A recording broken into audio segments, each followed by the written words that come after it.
¿Qué tal? Sean bienvenidos a este programa especial, Charlas de Café para Jóvenes, Historia Viva, un proyecto impulsado por el Consulado General de México en Montreal, Canadá, por el Gobierno Municipal de Guanajuato y por la Comisión de Conmemoraciones del Estado de Guanajuato. El día de hoy nos encontramos en la sala de cabildos del Ayuntamiento de Guanajuato Capital, un espacio que se ha ganado un lugar muy especial en la historia de nuestro país, puesto que aquí se han tomado algunas de las decisiones más importantes en torno a nuestra historia nacional. Esta sala capitular funciona como tal desde el año de 1616, cuando se construyó esta casa de gobierno, y fue aquí justamente donde el 24 de marzo de 1821 el Honorable Ayuntamiento de Guanajuato decidió adherirse al proyecto trigarante que impulsó Agustín de Iturbide con el Plan de Iguala. Fue también el espacio en donde el 8 de junio de 1821, hace 200 años, el Honorable Ayuntamiento de Guanajuato juró solemnemente la independencia nacional, convirtiéndose así en la primer provincia de la Nueva España que se sumó al proyecto independentista con toda formalidad.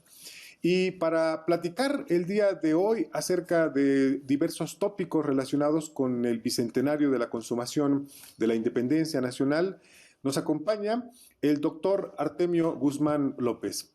Él es profesor investigador jubilado de la Universidad de Guanajuato y de la Escuela Normal Superior Oficial de la misma entidad. Se ha desempeñado como docente de intercambio académico en diversas universidades estadounidenses y en la Universidad Soka de Japón. Es historiador, maestro en relaciones industriales y doctor en pedagogía. Autor y coautor de investigaciones como Historia Breve de México, Lucio Marmolejo de Guanajuato, protagonistas de la Guerra de Independencia en Guanajuato, los diputados de Guanajuato en el Congreso Constituyente de 1910-1917 y la historia regional de Guanajuato como medio para mejorar la enseñanza de la historia de México, entre otros. En su experiencia administrativa, fungió como director de la Escuela Normal Superior Oficial de Guanajuato, director de docencia, coordinador de educación no convencional y director fundador del Campus Sur de la Universidad de Guanajuato. En el momento actual es asesor de empresas e instituciones educativas, difusor del conocimiento histórico, administrativo y pedagógico a través de programas de radio y televisión, artículos en revistas y periódicos, conferencias, seminarios y cursos de capacitación. Es un gusto poderle dar la bienvenida al doctor Artemio Guzmán López.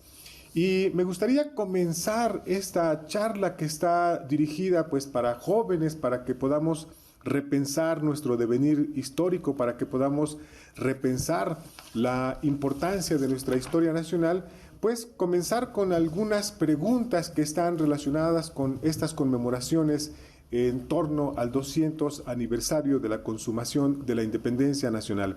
Doctor Artemio Guzmán, qué gusto poder saludarte. ¿Nos podrías comentar desde tu experiencia como pedagogo, como historiador, por qué es importante conmemorar la consumación de la independencia nacional a 200 años de distancia? Antes que otra cosa, doctor Eduardo, un gusto estar charlando contigo y te agradezco la invitación para poder estar en contacto con los jóvenes mexicanos más allá de nuestras fronteras.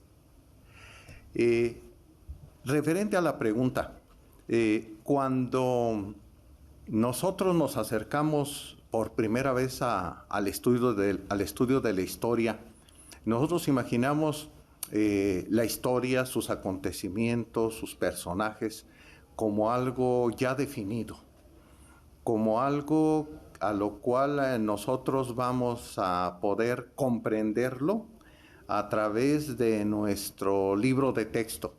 Aquí me refiero sobre todo a la educación básica. Sin embargo, avanzando en nuestra preparación, nos damos cuenta que el estudio de la historia no es algo tan simple, que estudiar la historia se convierte en algo complicado porque es estudiar acciones humanas.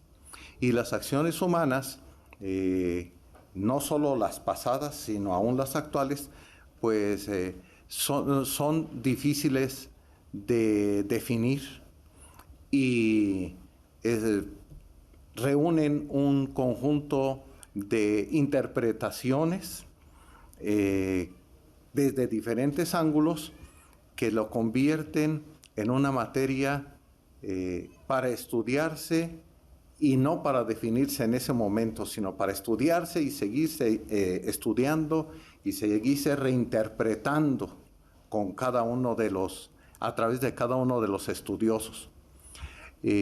Para mí este es el caso. La pregunta, ¿por qué es importante conmemorar la consumación de la independencia nacional a 200 años de distancia? Creo que 50, 100, 200, 250 años es la oportunidad que nos brinda nuestra temporalidad para analizar una vez más y desde circunstancias distintas el acontecimiento que inició, según mi interpretación, no en 1810, sino desde 1808. Allí ya hablamos pues de esa diferencia en cuanto a las interpretaciones de una persona a otra, y que va a concluir en 1821.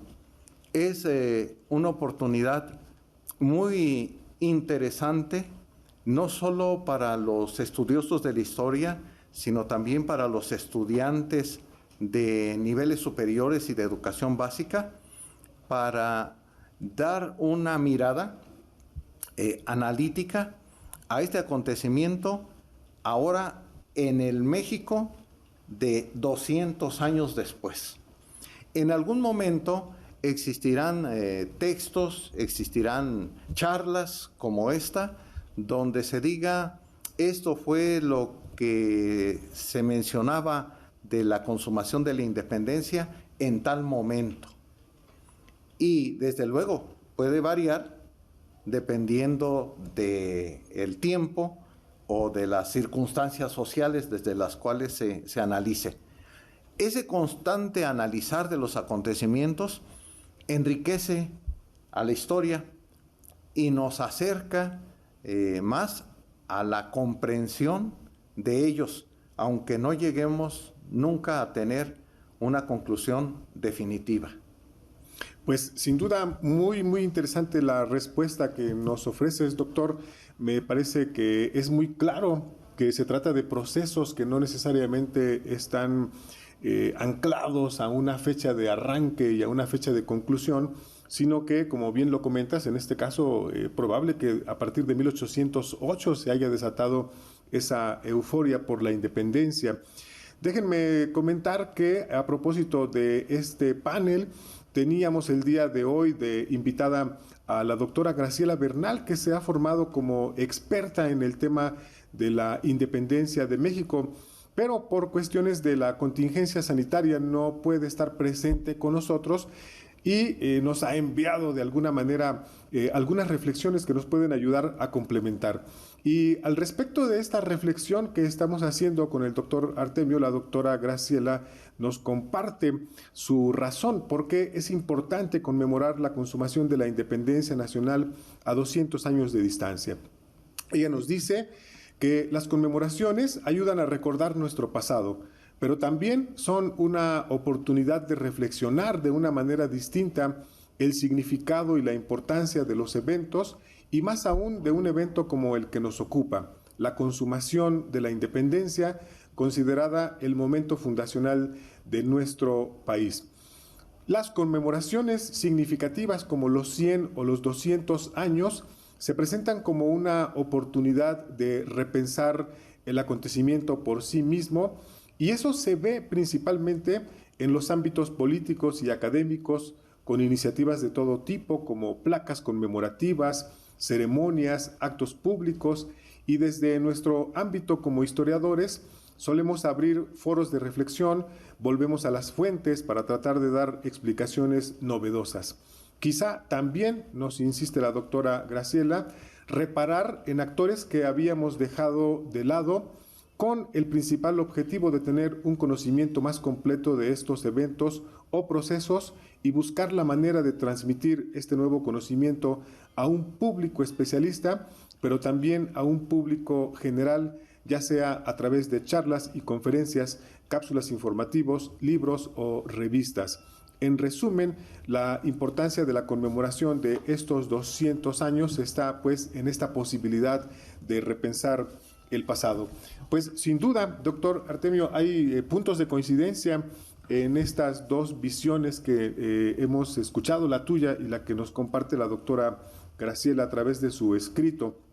A mí me gustaría, si es posible, que nos ayudaras a profundizar un poco en cuáles son estos factores que le dan identidad a una nación, qué factores le dan identidad a una nación como la nuestra ahora y hace 200 años. Son factores básicos, primordiales, que efectivamente pues van a definir la nacionalidad de un país respecto a otro y la identidad que nosotros, los ciudadanos, quienes hemos nacido en aquel territorio, pues nos identifica, nos hace ser solidarios, más solidarios con los que tenemos como connacionales que con aquellas personas que se encuentran fuera de determinado territorio. Creo yo que en el caso de nuestro país y de nuestra sociedad, nosotros podemos partir de una identidad cultural que, como todo nuestro ser, o casi todo, tiene una raíz mestiza. Nosotros nos definimos culturalmente, desde mi punto de apreciación, a través del mestizaje. Hay algunas ocasiones en las que en aquel mestizaje tiene más fuerza el elemento europeo o el elemento amerindio, pero generalmente están presentes en nuestra cultura. Voy a citar algún ejemplo. Es indudable que cuando hablamos nosotros de un idioma que nos da esa identidad nacional, pues el predominio es del idioma español. No deja, sin embargo, de existir algunos términos y algunas regiones donde todavía los lenguajes prehispánicos sean muy importantes. No cabe duda que a partir de que hubo la libertad de religión, pues la fuerza de la religión y de la Iglesia católicas vinieron a menos. Pero aún en nuestros días, el catolicismo representa para la mayoría de los mexicanos un factor cultural de identidad. Y así podemos citar otros quizás menos importantes, como la cuestión de la gastronomía, de las costumbres, pero tratándose de este nuestro tema, la historia. La historia es primordial, es decir, tenemos un pasado histórico común, con todo y que en algunas regiones tenga algunas variantes, y el estudio y el conocimiento de ese pasado histórico pues va a fortalecernos. No es en este ejemplo la historia algo muerto, como generalmente los estudiantes lo consideran. ¿Para qué voy a estudiar algo que ya pasó? No, en este caso, como en otros que veremos posteriormente, esos acontecimientos que ya pasaron siguen teniendo una gran importancia para la existencia y el desarrollo de nosotros como sociedad actual. Pues sin duda muy interesante. Yo creo que podemos quedarnos con esta idea de la importancia de la historia, ese pasado común que compartimos todos, ese conjunto de narraciones sobre nuestro propio pasado, para seguir reflexionando al respecto. Mientras tanto, pues podemos hacer una pausa y volvemos enseguida.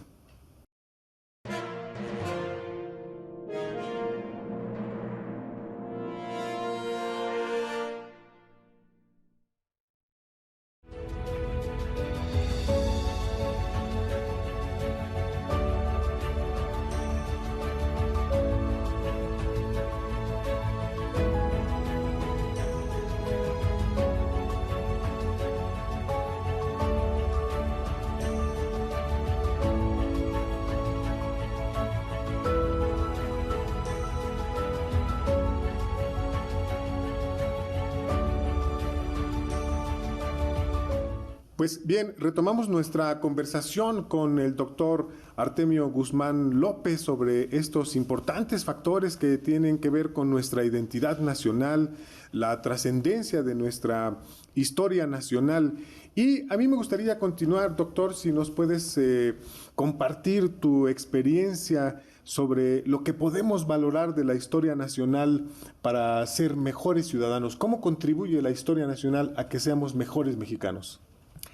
Y creo que es una de las materias, uno de los campos de estudio que más influyen en cuanto a la formación de mejores ciudadanos, puesto que nosotros tenemos la oportunidad, a través del estudio histórico, de ir conociendo el comportamiento, los sistemas, la respuesta de las personas y de las sociedades ante la política. Y aquí aclaro que debemos de entender la política pues en su sentido positivo, es decir, aquella disciplina que no solo ayuda a los gobernantes, sino que debiese de retomarse también por los ciudadanos a darle una dirección correcta, positiva a una sociedad.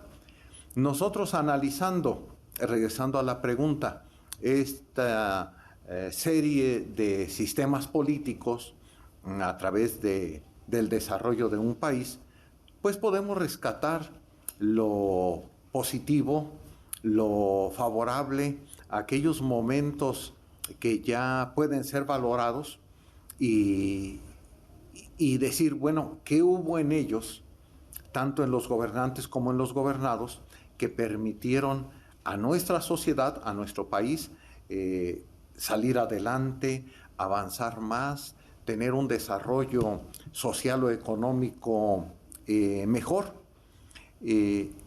Este tipo de acercamientos son más certeros, tienen una mayor cantidad de fuentes a través de la historia nacional.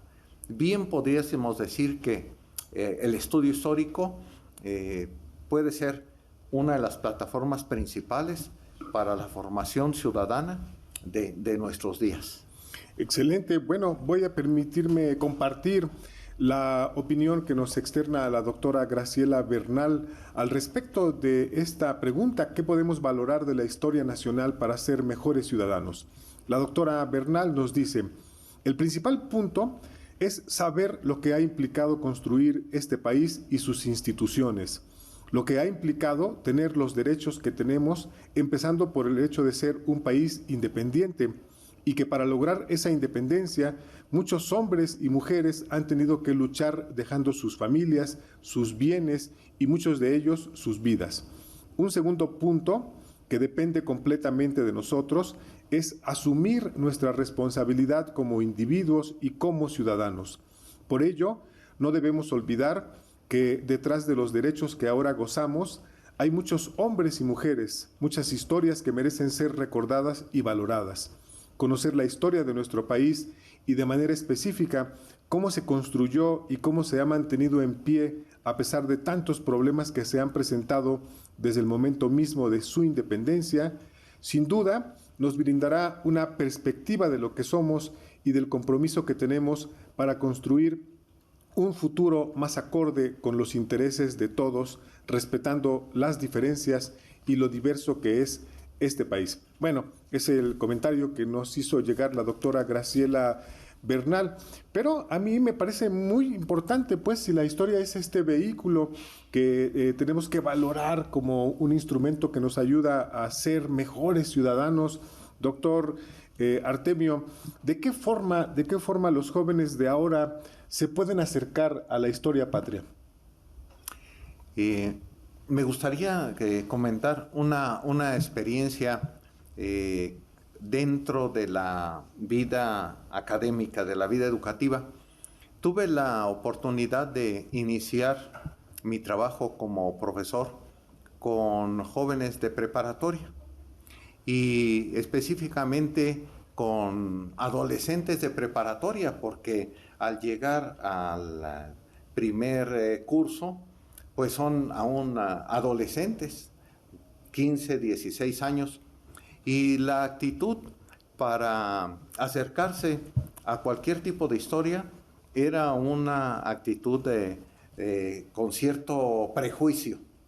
Y la historia como algo que va a significar mucha lectura, mucha información, muchos nombres, muchas fechas, muchos datos de leyes y por lo tanto como algo muy aburrido.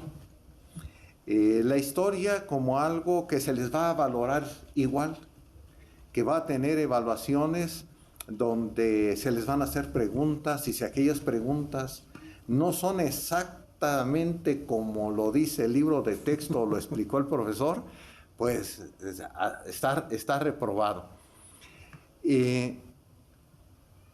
Entonces busqué que ellos pudieran identificarse con la historia a través de lo que ellos mismos tenían a su alrededor.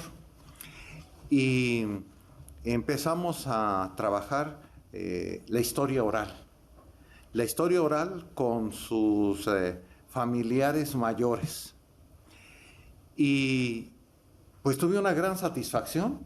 Creo que desde los primeros cursos en los que descubrí que ese cambio representaba una gran transformación en la visión que tenían del estudio de la historia, seguí practicando en diferentes momentos, de diferente manera.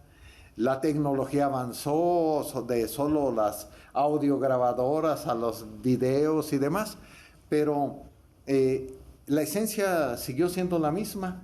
La historia es algo más allá del libro, de la clase, es también la historia de tu familia, la que tu abuelo te puede platicar. Y tuve satisfacciones grandes que yo no esperaba, porque este era un trabajo escolar para grupo de preparatoria.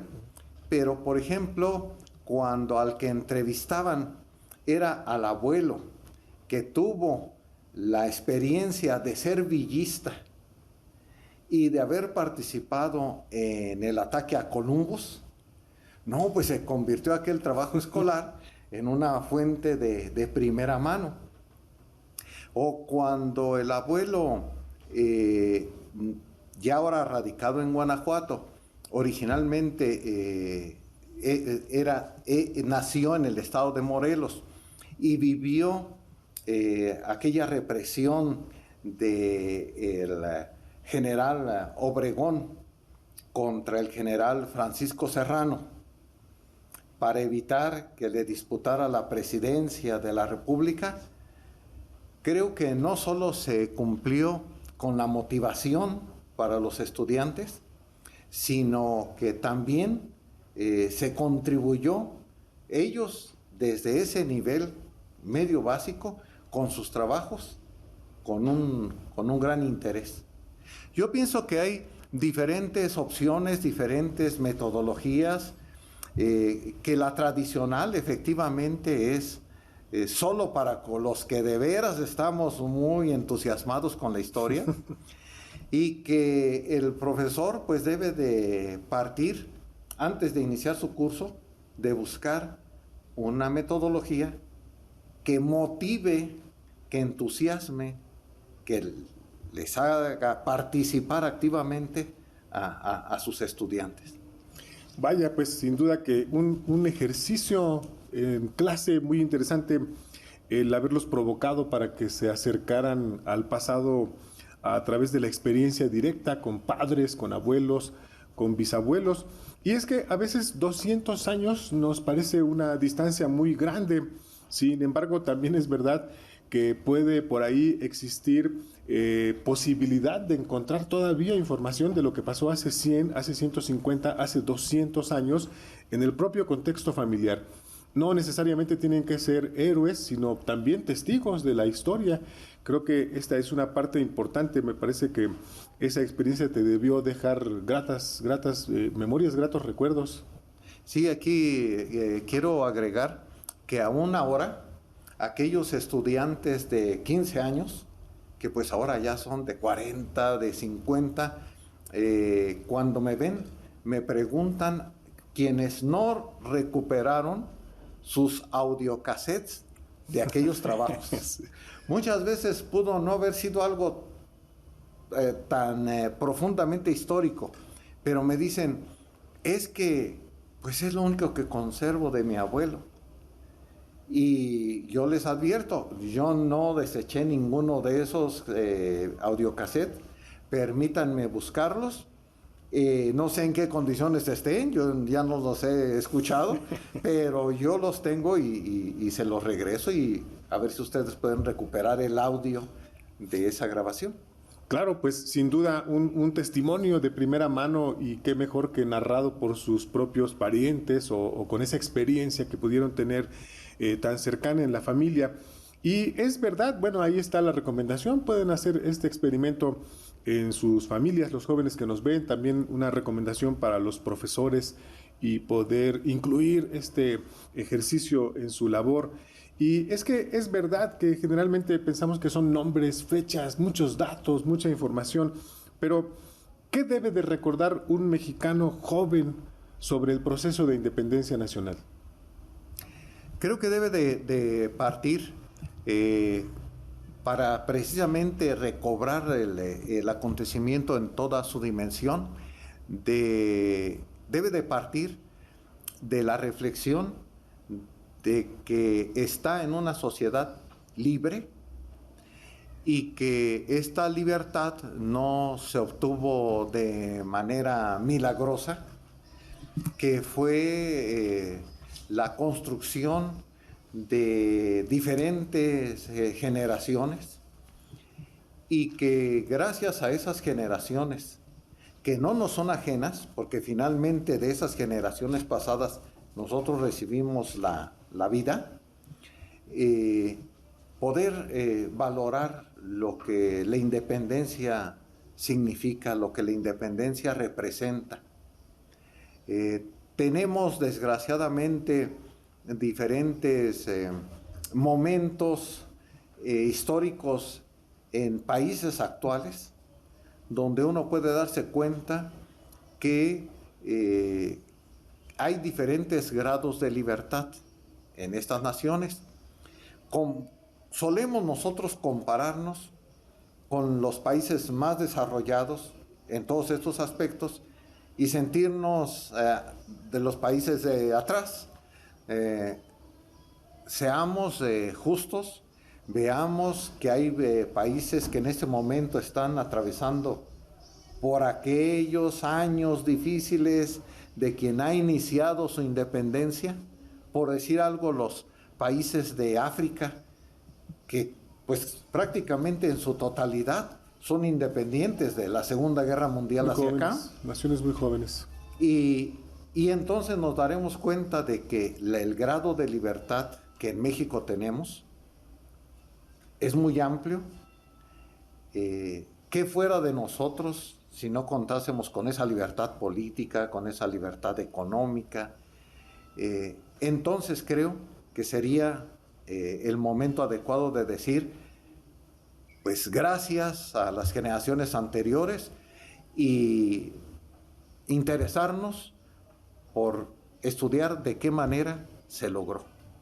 Así es, sin duda, una necesaria reflexión acerca de la importancia y la trascendencia de esta independencia, luego de que estuvimos 300 años, ¿no?, bajo el control de otra nación, y que a partir de 1821 nos consumamos como nación independiente. Pero bueno, está justamente marcándonos el reloj la hora para hacer una pausa más y regresamos a continuación.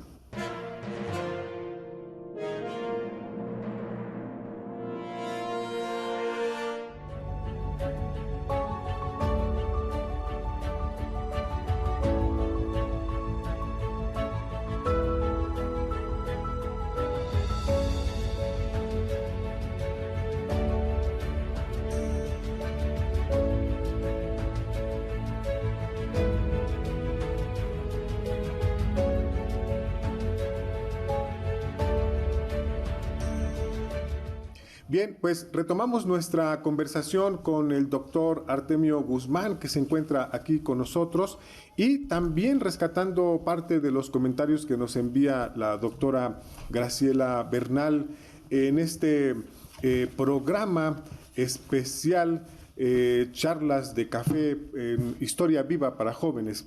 Y bueno, estamos hablando de lo que debe de recordar cada mexicano joven, sobre todo, sobre el proceso de la independencia nacional, por qué es importante este tema de las conmemoraciones, cómo nos podemos acercar a nuestra historia.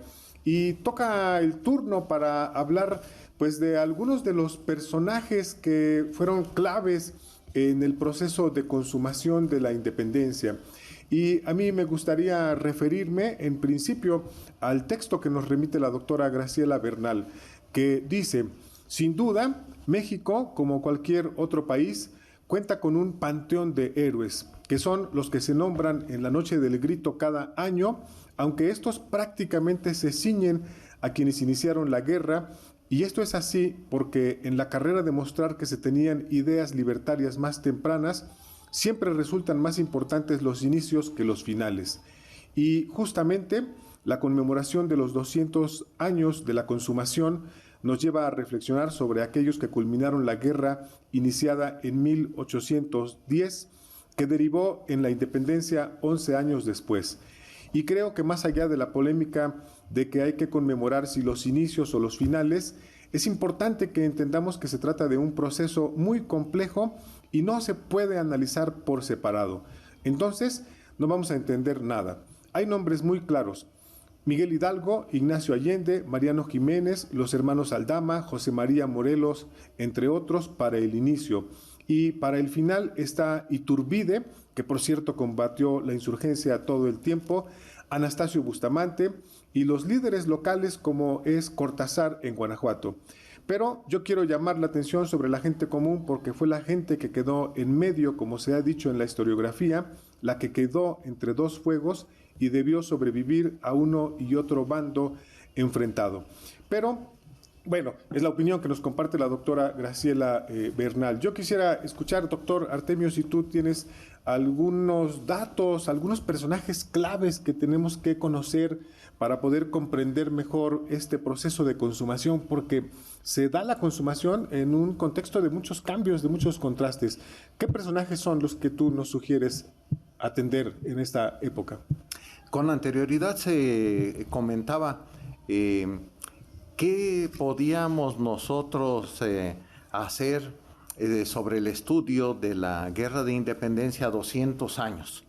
Creo con la doctora Graciela que los héroes, los personajes que más se resaltan son efectivamente los del inicio de la Guerra de Independencia, y de ellos sabemos mucho, y no se diga en Guanajuato, en el estado de Guanajuato, donde el movimiento armado inició. Pero y estos 200 años de la consumación, desde mi punto de vista, debiesen de utilizarse en primer lugar para conocer más del dirigente. Quizás si yo dijera libertador, levantaría muchas polémicas.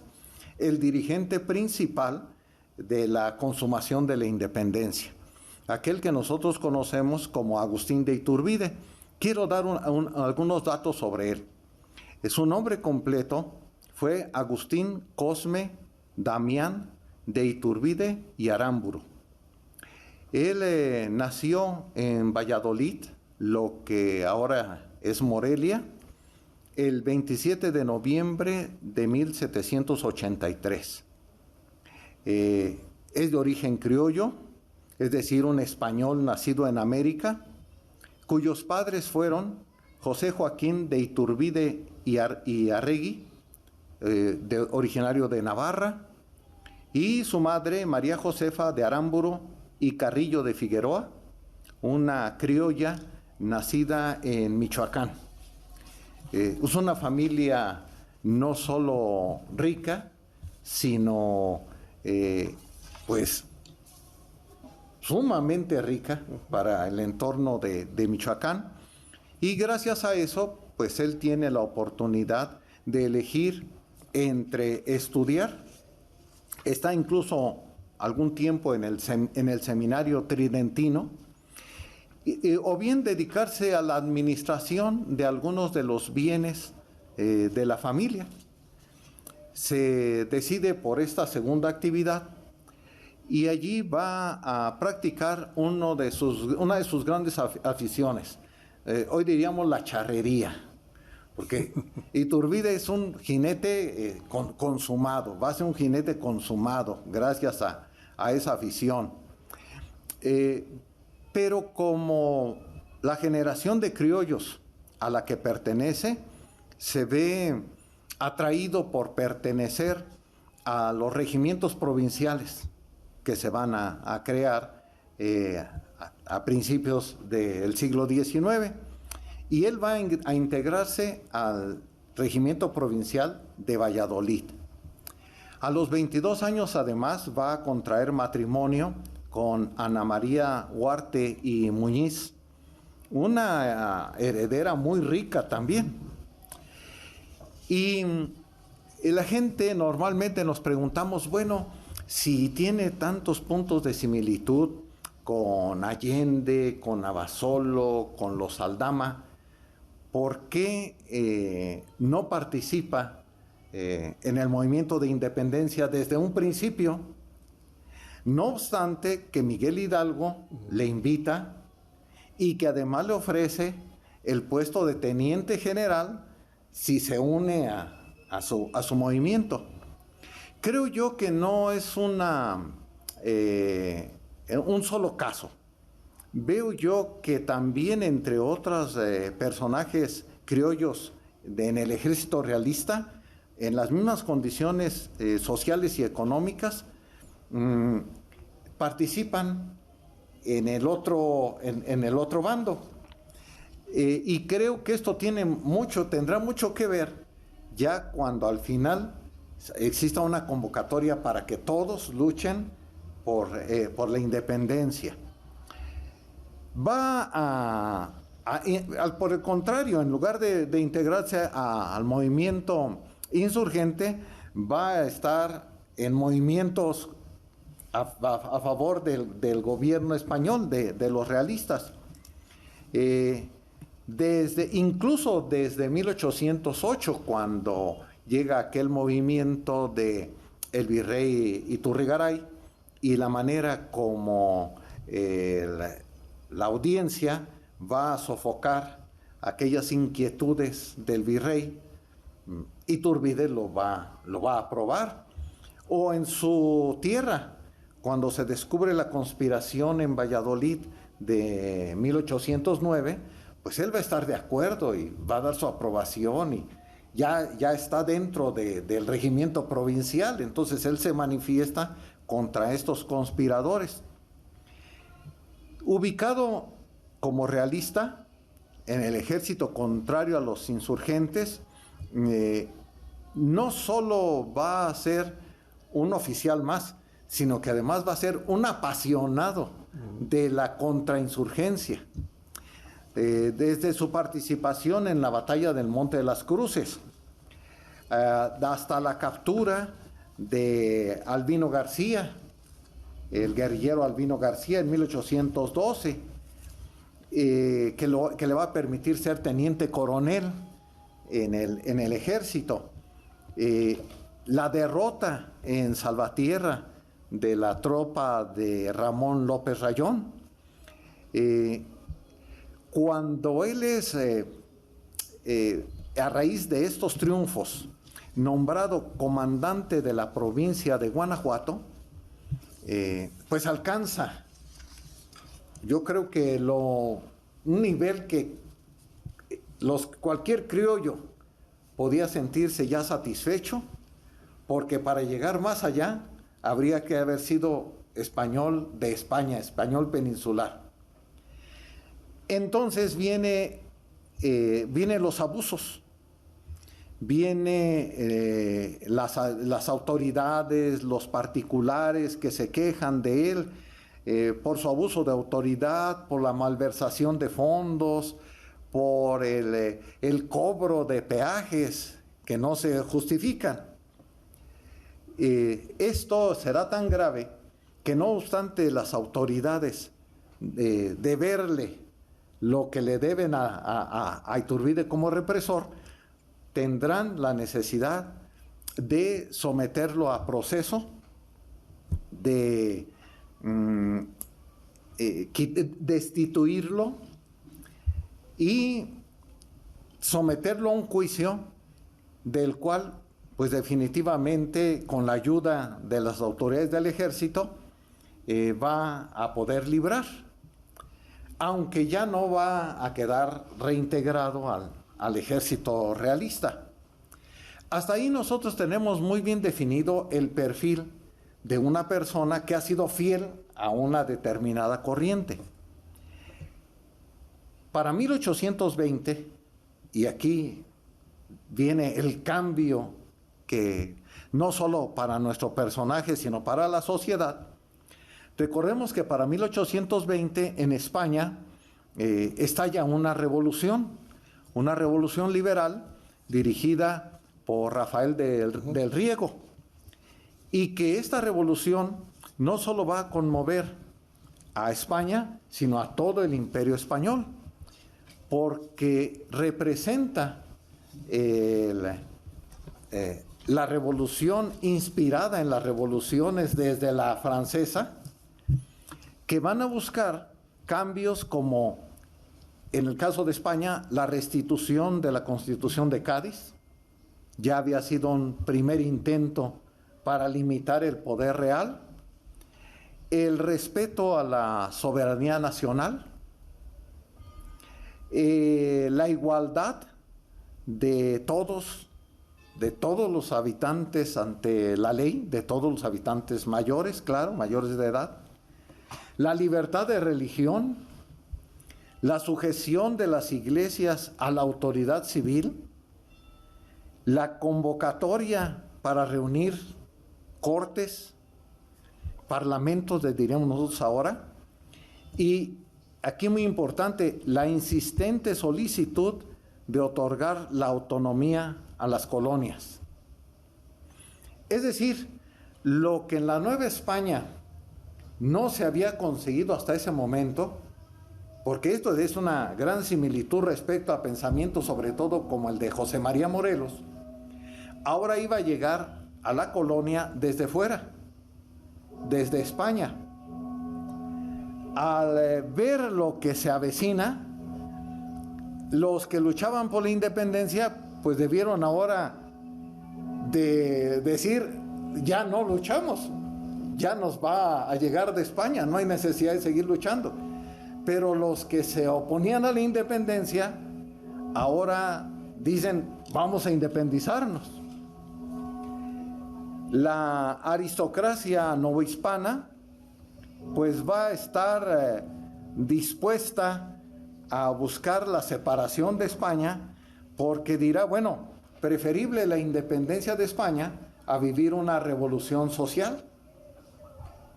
La independencia bien puede hacerse conservando sus privilegios. La revolución social pues es un cambio muchísimo mayor. Nosotros sabemos que el elemento que encuentran adecuado para dirigir esa independencia oficial será Agustín de Iturbide, tanto por la fidelidad que ha demostrado a las autoridades de la Nueva España, como la confianza que tenía del virrey Juan Ruiz de Apodaca. Para crearle una imagen, pues habrá que llevarlo a hacer campaña al sur, donde más que Guerrero y los hermanos Pedro Asensio y su otro hermano Simón, la mayor dificultad será enfrentar la serranía, una región que ellos conocen muy bien, pero que Iturbide es la primera vez que está en aquellos lugares, y terminará haciendo un movimiento de independencia que ni es exactamente el que la aristocracia novohispana hubiera querido, pero que va a dejar aparentemente satisfechos a todos. Es decir, hay que luchar por defender la religión católica. Esto va a ganarle no solo una gran fuerza política, sino también económica de la Iglesia Católica. Hay que independizarnos de España, pero hay que ofrecerle el trono al rey Fernando VII o a alguno de sus parientes cercanos, ¿verdad? Curiosa independencia. Y luego la otra promesa, hay que considerar en un trato igual, en una unión, tanto a los originarios de Europa como a los de América y como los de África. Por cierto que el documento original del Plan de Iguala dice los de África, y en muchos otros lugares ya no se mencionaban los de África, nada más los europeos y los americanos. Creo yo que esa promesa es fundamental, porque para una sociedad después de 10 años de guerra, escuchar esto pues daba satisfacción a todos, tanto los de las clases altas como los del pueblo, las clases mayoritarias. Pues sí, sin duda, un documento que puede ser de los más brillantes, ¿no? En el diseño, en la confección de esa delicadeza política con la que se va a empujar la consumación de la independencia. Pero si les parece, hacemos una muy, muy breve pausa para regresar con el cierre de este programa especial, Charlas de Café para Jóvenes, Historia Viva.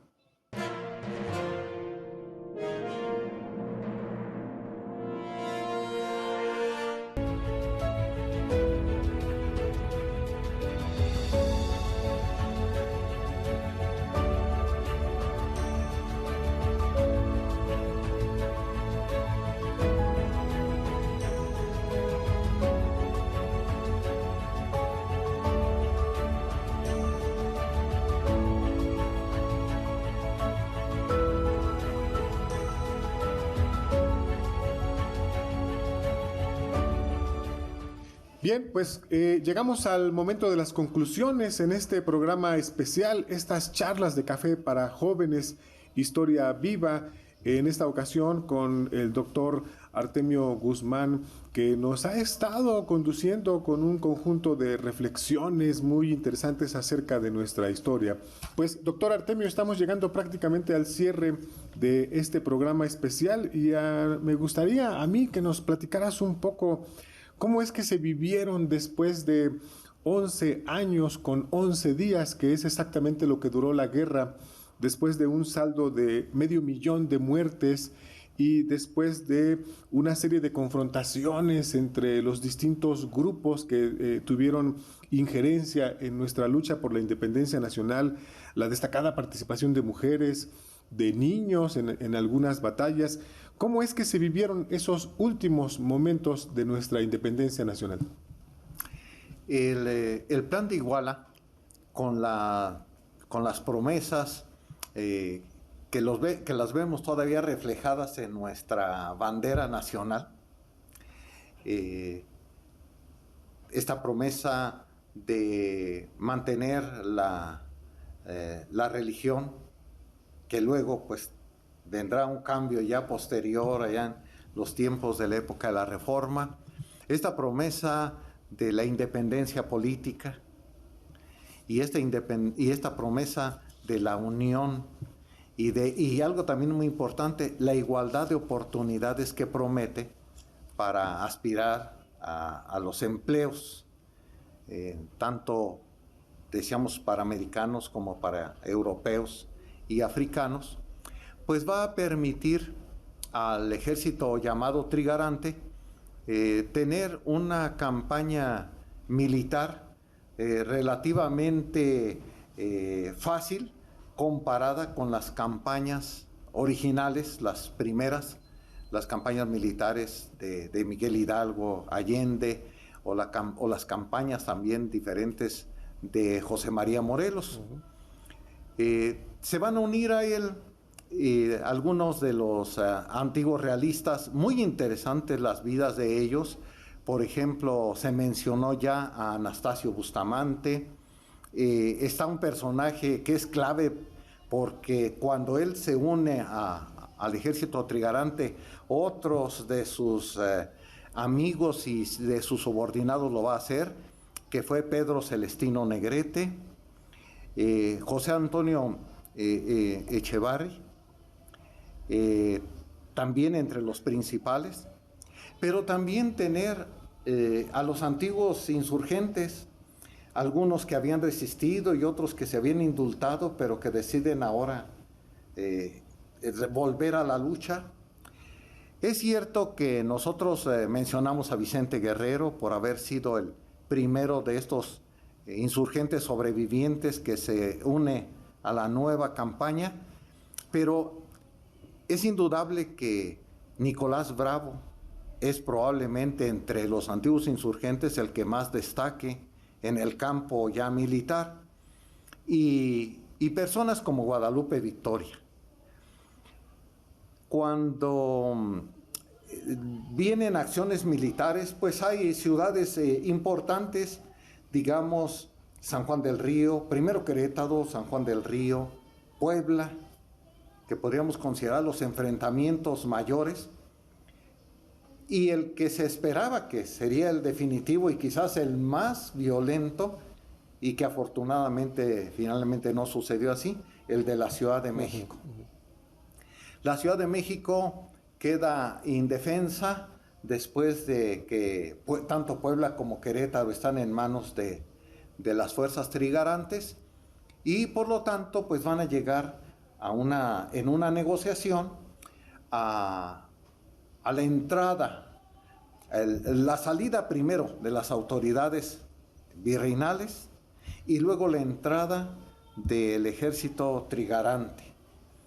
De tal forma que para el 27 de septiembre de 1821, que en unos días estamos ya con la exactitud de llegar a los 200 años, pues al entrar el ejército trigarante a la capital de lo que era la Nueva España, se considera consumada la independencia.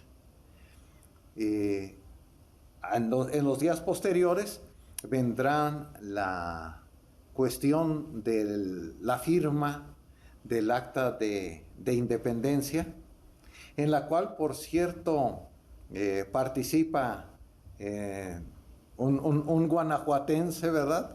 Un guanajuatense que además, pues es interesante el considerarlo porque, pues siendo noble, José Mariano de Sardaneta y Llorente, un marqués de nuestro mineral de Guanajuato, él será de esos primeros personas que buscan la independencia, será de los pocos, si no es que el único, que deja estampada ahí su firma en el acta de independencia. Luego, el necesario gobierno provisional, y pues terminamos con aquella frase de Iturbide, ¿verdad? Ya hemos conseguido la independencia, ahora toca a ustedes la manera de ser felices. Así es. Pues sí, así es, doctor Artemio, así es como está concluyendo nuestra independencia nacional aquel septiembre de 1821, luego de estos tratados de Córdoba que bien referías, cuando Juan O'Donoghue acuña esta frase de cómo se puede deshacer sin romper, y agregaríamos pues el nudo que mantuvo unido a la vieja y a la Nueva España durante 300 años, ¿no? Pues es de esta manera como llegamos al cierre de este programa especial, Charlas de Café para Jóvenes, Historia Viva. Doctor Artemio Guzmán López, muchas gracias por acompañarnos esta tarde y bienvenido siempre. Gracias, doctor Eduardo, un gusto el estar con ustedes. Un gusto, muchas gracias.